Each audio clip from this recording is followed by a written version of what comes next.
Это преступление произошло 1 сентября 1950-го, в первый день нового учебного года.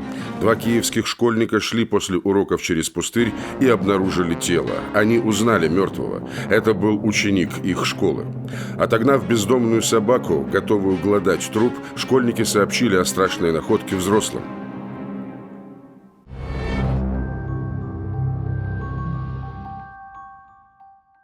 Прибывшим детективам мальчики назвали имя мертвого. Андрей Чиженко, 16 лет, учился в 8 классе, был переростком. В послевоенное время в школах было много ребят, которые пропустили учебу из-за войны. Дети назвали адрес Андрея. Сыщики понимали, именно им предстоит принести матери Чиженко страшную весть. Осмотр тела дал первые результаты. Насильственная смерть. Случилось это еще утром. Парню проломили череп сильным ударом тупого предмета. Судя по ранам, молотком. Картина для послевоенного Киева типичная. По всему городу орудовала банда молоточники. Молодые, наглые бандиты не оставляли свидетелей. С целью ограбления забивали насмерть молотками, даже если в кармане жертвы не было ничего, кроме мелочи. На руке убитого отчетливо был виден след от ремешка часов. Часы – вещь ценная. Продать легко, вот грабители и напали. Но что-то вызывало сомнения. Молоточники били со всех сторон, а тут один удар. Нападали в темное время, а тут убийство утром. И место для молоточников не характерное. Они вылавливали жертв в подворотнях, а здесь глухомань. Подстерегать жертву в таком месте – дело случая. Рядом с телом обнаружили отчетливый след. Эта улика мало что давала. Стандартная подошва и размер средний, ни большой, ни маленький. Портфель, найденный неподалеку, говорил о том, что парень шел в школу. На портфеле нашли свежий отпечаток пальца, который не принадлежал убитому. Но самой ценной находкой сыщики посчитали самодельную папиросу, самокрутку и спичку-незадувайку. Такими спичками пользовались немецкие солдаты во время войны. Проверили карманы брюк и обнаружили там кусочек галеты с латинскими буквами «Л-Э-И». Иностранное печенье, редкость в 50-м году. 5 лет назад галеты грызли все. Из Соединенных Штатов приходили по ленд-лизу. А в оккупированном Киеве ими угощали детей немецкие солдаты. Галеты входили в их военный сухой паёк. Сыщик пришел к матери Чиженко и сообщил ей страшную новость. Мать уже чувствовала беду. К ней буквально час назад заходила учительница Андрея и сообщила, что он прогулял занятия в первый день учебы. Мать убеждала разгневанную учительницу, что своими глазами видела, как он с другом Павлом направился на занятия. Мать Андрея как раз собиралась идти домой к этому товарищу, чтобы узнать, куда делся сын. Весть о его гибели сломала женщину. Во время разговора детектива с матерью на пороге дома появился тот самый приятель Андрея. Он сам был взволнован и обеспокоен. Парень подтвердил, что они действительно вместе пошли в школу, но по дороге Андрея окликнул какой-то молодой мужчина. Вид у него был бандитский.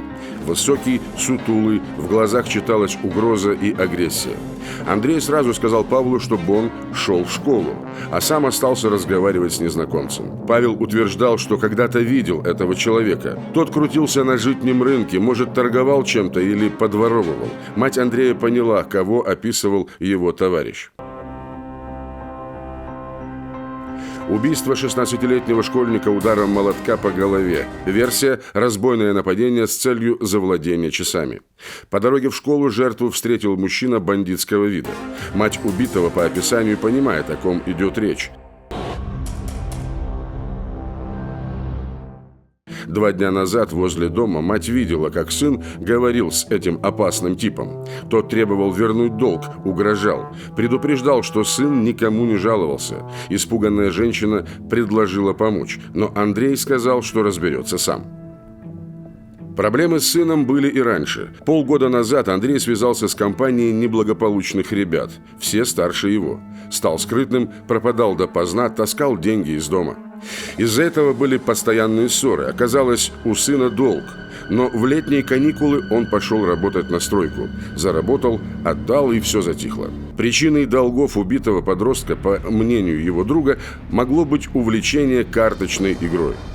Андрей проигрывал, и у него не всегда была возможность покрыть долги. А часы он действительно носил.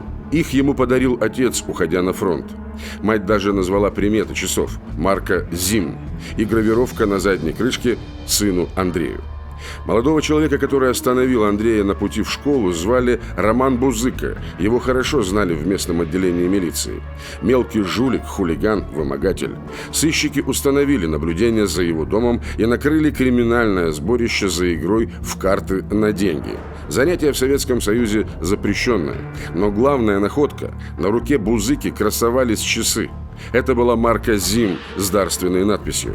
Сомнений не было, вещь принадлежала убитому. Но признаваться в тяжком преступлении Бузыка не собирался. Кричал, что не убивал, а часы просто купил у Андрея. На допросе настроение задержанного изменилось. Он признался, что действительно подстерег школьника, чтобы потребовать остаток карточного долга. Но у того не было чем отдавать. Андрей отдал часы вместо проигранных денег. Сопоставили время. В 8 утра Бузыка заступил на смену 2-го Киевского пивзавода, где работал котельщиком. Это подтвердили на проходной. Больше получаса он добирался на работу. То есть на время смерти школьника у него было алиби. Отпечатки пальцев Бузыки не совпадали с отпечатками на портфеле. Не соответствовал и размер ноги со следом, найденным на месте преступления. Пришлось вывести его из круга подозреваемых. Новый толчок следствию дала мать убитого школьника. Она нашла в комнате сына деревянную коробочку с серебряными сережками, новыми, с заводской биркой. Вероятно, сын готовил кому-то подарок. Точно не ей. У нее мочки ушей не пробиты. Возможно, причиной убийства были отношения с девушкой. Об этом ничего следствию не сказал приятель Андрея. Сыщики решили получить информацию, придя к нему домой. Павел подтвердил, Андрей был влюблен в Надю, 20-летнюю студентку швейного училища, без взаимности. Она смеялась над чувствами мальчишки, который был младше ее на 4 года. Как-то Павел стал свидетелем нападения. Жених Нади избил Андрея. Он требовал, чтобы больше никогда подросток не приставал к ней. Грозился прибить, если еще раз узнает. В это время домой вернулся отец Павла, расстроенный, потрясенный известием о гибели мальчишки. Он ведь ему был как сын. Отец извинился, что не может долго говорить, очень устал. Тяжело работает на кирпичном заводе, на улице сухо, а он цементную грязь месит. Прощаясь, детективы пытались узнать дополнительные сведения о девушке и ее женихе. Павел почти ничего не знал, только имена. Она Надя, ее жених Николай. Вспомнил еще, что его прозвище «Заря» и приблизительно указал район, где тот может жить. Сыщики пошли в указанное место и расспросили соседей.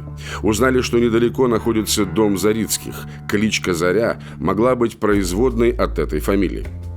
В доме их встретила женщина в траурном платке. Она сообщила, что 2 недели назад ее сын погиб. В пригороде подорвался на старой гранате.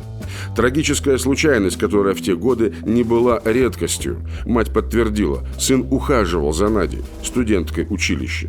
Девушка приходила к ней после гибели жениха. Плакала и винила себя в трагедии.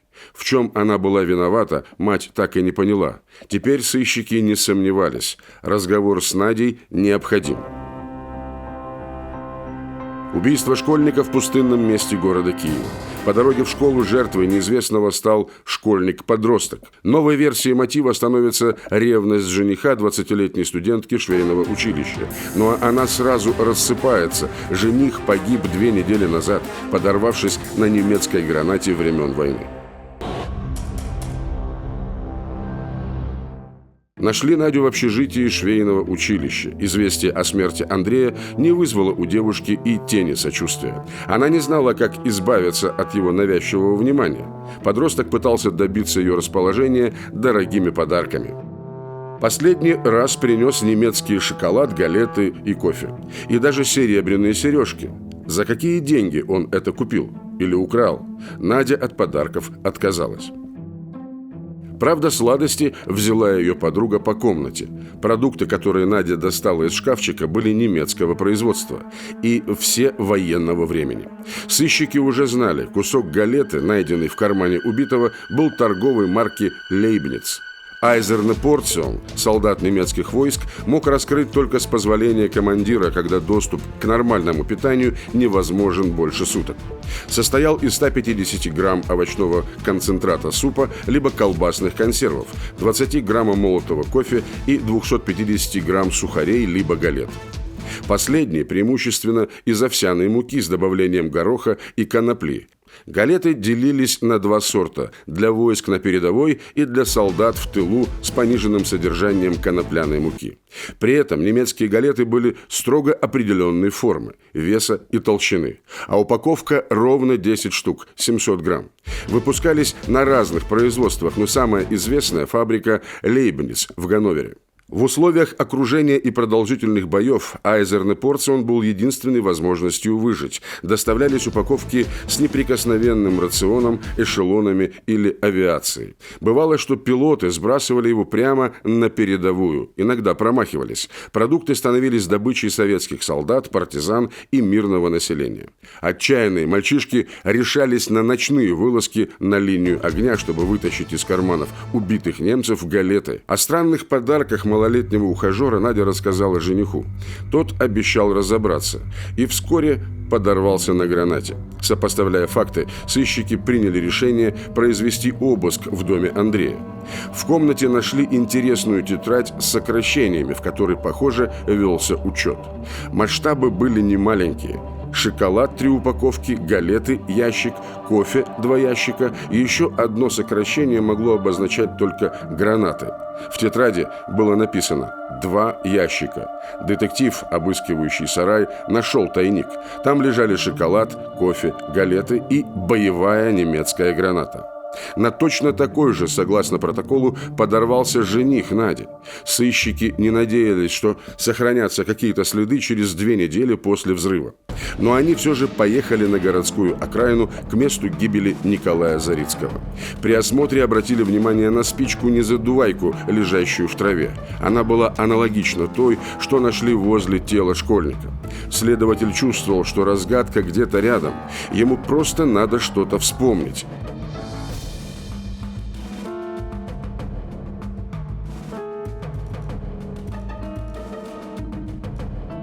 Кирпичный завод. Здесь совсем рядом кирпичный завод. И это белая грязь. Он видел такую на сапогах Кузьмы Прохорова. В случайное совпадение следователь не верил. Четкие белые следы привели к подземному ходу, прикрытому ветками. Сыщики обнаружили находку. В подземном бункере они нашли залежи продуктов и оружия, всеми забытый немецкий склад. На полу там валялись самокрутки. По прикусу, способу завертки и табаку они были идентичны той самокрутке, которую нашли на месте убийства Андрея. Осталось сравнить их с папиросами Кузьмы Прохорова. С этого сыщики и начали разговор с ним. Мужчина сразу понял, что попался, и оказал сопротивление. Под ноги сыщиков полетела граната. Воспользовавшись секундным замешательством, преступник попытался скрыться, но ему помешала хромота.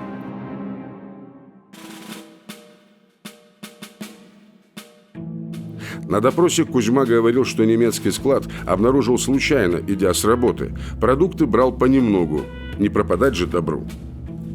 Подростка не убивал. Детективы быстро выяснили, Прохоров на фронт не попал из-за инвалидности, оказался в оккупации. Сотрудничал с немецкими властями, был провокатором. Его подсаживали к пленным, и он докладывал нацистам содержание разговоров. Отказ от сотрудничества со следствием в таких обстоятельствах грозил смертной казнью. И Прохоров заговорил. О складе он узнал от одного немецкого солдата, спешно покидавшего Киев. Постоянно ходил туда за продуктами, никогда не продавал в этом городе, переправлял в Одессу. Однажды он с сыном и Андреем пошел на рыбалку. Там мальчишка угостил их немецкими галетами. Прохоров сразу узнал пачку. Он проследил за Андреем и убедился, тот лазает в его склад. Нужно было срочно перепрятать продукты, иначе мальчишка все вынесет или кому-то проговорится. Очень скоро опасения мужчины оправдались. О тайнике узнал Николай, ревнивый жених. Он крутился недалеко от входа на склад и подорвался на гранате, которую обронил Андрей. Школьник так испугался, что прибежал за советом к Кузьме, не догадываясь, что тот давно тащит продукты со склада. Кузьма уговорил мальчика никому ничего не рассказывать и решил как можно быстрее сделать так, чтобы он замолчал навсегда. В городе ходили слухи о банде молоточников. Кузьма решил имитировать преступление под их почерк. Он искал удобного случая, чтобы расправиться с Андреем. Появление Бузыки сыграло ему на руку. Кузьма быстро сообразил, что это поможет запутать следствие. Он дождался, когда Андрей останется один, и нанес ему удар молотком по голове.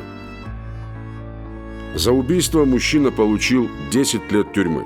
Но параллельно подняли дело о его сотрудничестве с нацистами.